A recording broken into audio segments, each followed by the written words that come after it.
Ini ada pertanyaan mendesak yang disampaikan pada kami tadi dalam waktu jeda. Saking mendesaknya langsung dikasih tulisan huruf besar semua. Ya, talak 3. Baik, kita jawab. Assalamualaikum Ustaz. Waalaikumsalam warahmatullahi wabarakatuh. Ini kisah saja ya, tapi ini nyata.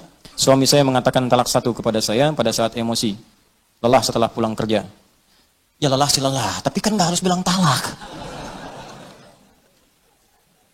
Saya pikir dulu-dulu nggak ada orang lelah langsung bilang talak. Allah lelah nih. Mah sini. Apa Pak? Talak. Kan nggak begitu berumah tangga. Ya, sebelumnya kita berantem. Nah ini dia. Ibu ini sebetulnya mau berumah tangga, apa mau main tinju? Kan rumah tangga mau buat sakinah, mawaddah rahmah, bukan untuk berselisih. Ya kita lihat dulu dah. Baik. Lalu ajam, kemudian saya memaksa suami untuk mengatakan talak 3.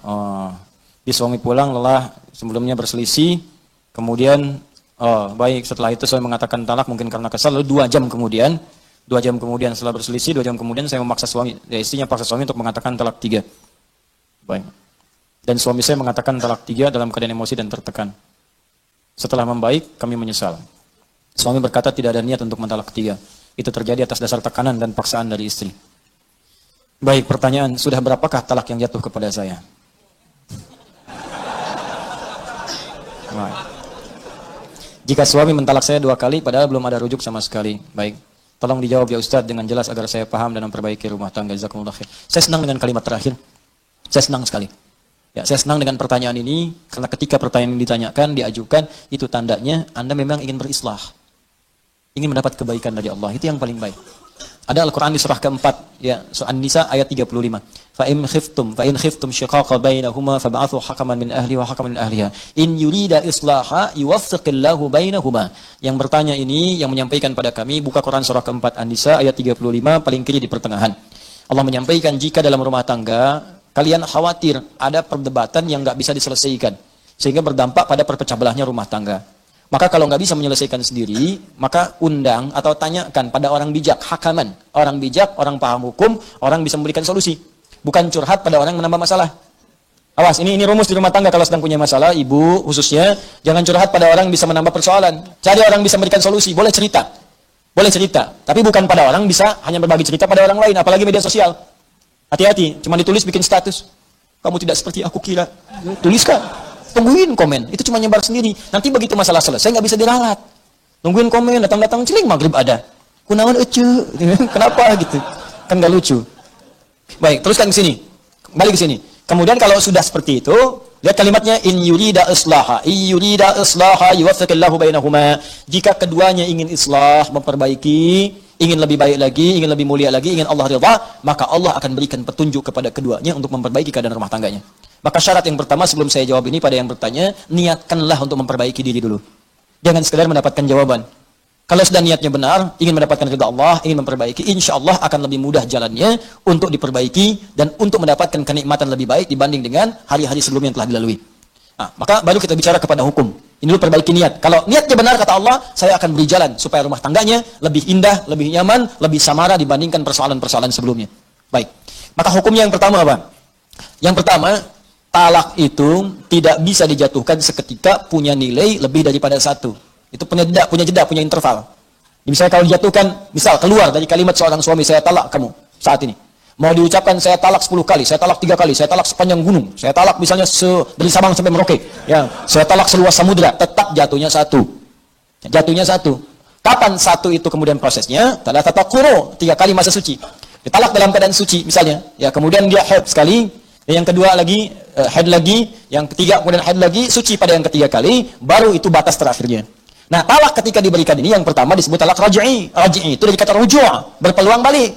Jadi sebetulnya talak itu bukan untuk memisahkan asalnya, tapi untuk merenungkan, supaya memperbaiki hubungan keluarga. Ini banyak orang salah persepsi. Ya Allah itu saking sayang dengan rumah tangga, jangan pisah, jangan pisah, jangan pisah. Makanya ketika diberikan talak yang pertama, sulit nih, nggak bisa diselesaikan. Talak pertama ini disebut ruju'. Motivasi talaknya untuk berpikir supaya rujuk lagi, bukan supaya pisah. Apalagi saat talak yang pertama ini sengaja berbuat onar supaya pisah betulan. Tidak, renungkan dulu, ini sejalan nggak, benar nggak di rumah tangga nih? Ya, ada nggak rasa cinta nih dalam saat sekali masa suci, ada nggak perhatian? Nanya nggak, kan? Ada nggak peluang untuk diskusi. Terbuka nggak untuk bicara, untuk perbaiki diri. Itu disebut rujuk namanya.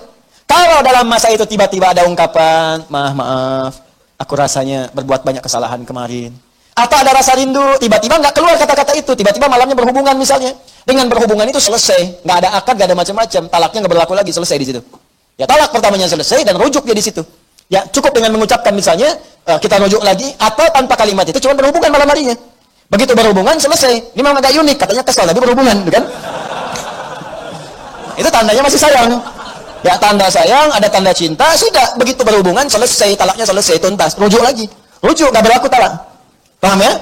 Nah, nggak berlaku hukum di sini. Jadi masanya 3 kali masa suci. Kalau 3 kali ini nggak ada sama sekali, memang dia abai. Ternyata bermaksiat di belakang istrinya misalnya, atau istri bermaksiat di belakang suaminya. Ya memang seperti itu, nggak bisa disatukan. Nggak ada sayang, nggak ada tanda, cuek, macam-macam dan sebagainya. Bahkan melarang untuk taklim, melarang untuk sholat, melarang macam-macam. Misal, ini kan? Dalam masa suci ini 3 kali nggak ada apa-apa, maka perempuan bebas. Bebas di sini. Nanti ada hukum-hukum apakah mengembalikan iwad atau lainnya, tinggal diproses secara administratif. Talak. Tapi kalau suami dalam masa 3 kali suci ini, ya dia berkeinginan untuk rujuk dan dia menyatakan ingin memperbaiki diri.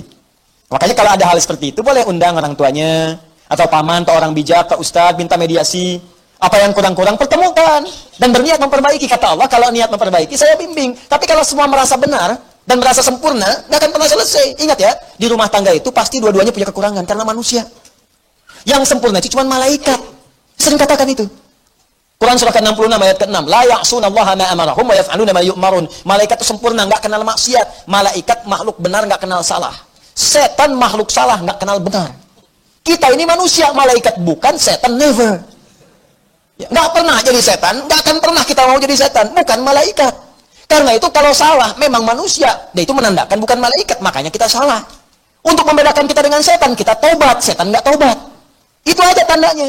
Jadi kalau di rumah tangga ada suami salah, wajar karena suami bukan malaikat. Tapi untuk membedakan suami dengan setan, suami taubat, memperbaiki diri. Itu caranya.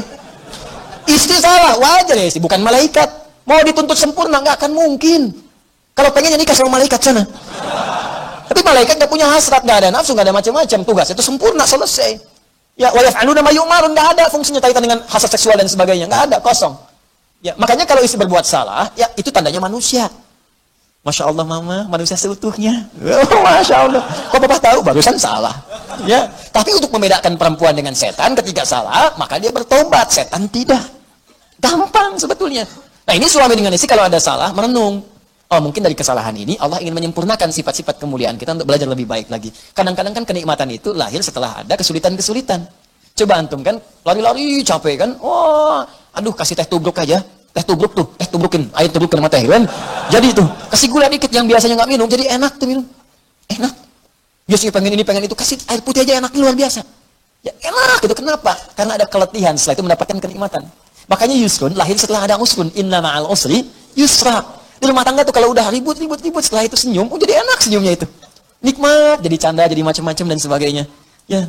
Ya udah Pak, kita baikan, ya udah. Papa sekarang mau kemana? Ke hatimu.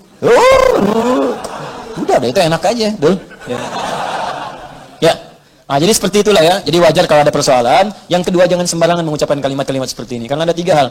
Ya talatatun, ada 3 persoalan. Jidduhun jiddun, candanya itu jadi serius, candanya serius. Ya, di antaranya apa? Ada nikah, ada talak. Ada nikah, ada talak. Maka jangan bercanda dengan hal talak. Bisa jadi serius. Ya, jadi serius. Termasuk dengan pernikahan. Ini yang saya ingatkan juga, sinetron-sinetron tuh hati-hati. Kalau akad-akad nikah itu mesti dibiaskan kalimatnya, jangan disempurnakan. Itu kalau kemudian dia ucapkan dengan sempurna, saya nikahkan kau dengan si fulan dengan anak saya segini dan saya terima nikahnya. Benar kemudian walinya benar, terpenuhi ada semua, jadi itu. Jadi, ya kan? Sama dengan talak seperti ini. Jadi, saya percepat, ini hukumnya tidak berlaku talak 3, tidak berlaku. Talak pertama, jatuh dia hukumnya kalau diungkapkan dengan perasaan sadar, dengan benar, kalaupun nanti emosi dan sebagainya, dan dipancing pada hal seperti ini. Ya, kalau sedang emosi, sedang marah, duduk. Kata Nabi kalau berdiri, duduk. Kalau sedang beraktivitas, diam dulu, supaya tenang. Kalau sedang berdiri, duduk. Jangan berselisih dulu. Ya, marah, diam dulu. Makanya Nabi itu kalau ada persoalan di rumah tangga, diam. Didiamkan dulu Sayyidah Aisyah, diam dulu, supaya berpikir semua. Sebab kalau sedang marah bicara, pasti keluarnya kasar. Kasar keluarnya. Kalau sedang marah, tangan bergerak, pasti kasar, kencang. Tuh. Ya, seperti itu. Kemana-mana nantinya. Diam dulu, itu rumusnya hebat di Islam. Cuma di Islam. Silahkan buka, cuma di Islam.